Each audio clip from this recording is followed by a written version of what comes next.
مردم افغانستان کلش دزد است. تو بیادر چی میگی؟ تو چی میگی؟ والا تو نکنی که اینجا بیادر چی ما را خراب نکنی؟ ما از خارج آمدیم و میگه پارا نمیفهمم. سانسور که بچه کلگی را دوست نه میگه چی دوست اونه دوست ما گفتیم هیچ کس ما را چیزی نگفت.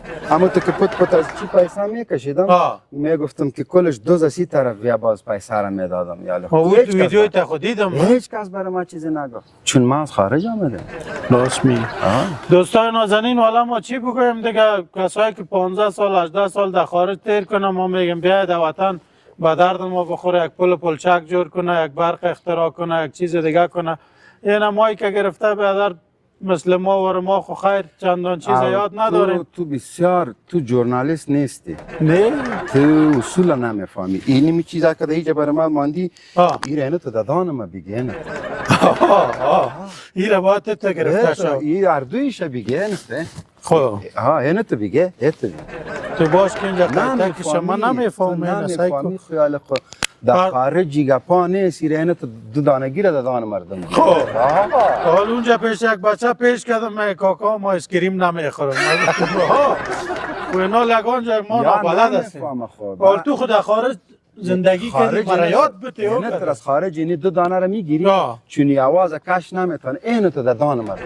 خب که باید صحیح صدایش اینی اصول ژورنالیستی است. خب تو چی هستی ما چون نه چینل کدی و یوتیوب کدی 18 سال تو در جمهوریت در دموکراسی و دای تیر کدی امیر نفهمیدی که مای کدی اینجا برای کس میمانه. این خوبه خاطر است اینو تو بگی. خب یکی با دست راست تو مای که میگیری در دست چپ ماندن باشی میکنی. جور تازه تکرار. تزبیام در دست میباشه راست. این خو علامه مسلمانی ماست. بله راست میگی. تزبیه نمیفهمیدم یاره. نه دیگه گفتی یک سال میشه که سیر جدا شده شیر خوش.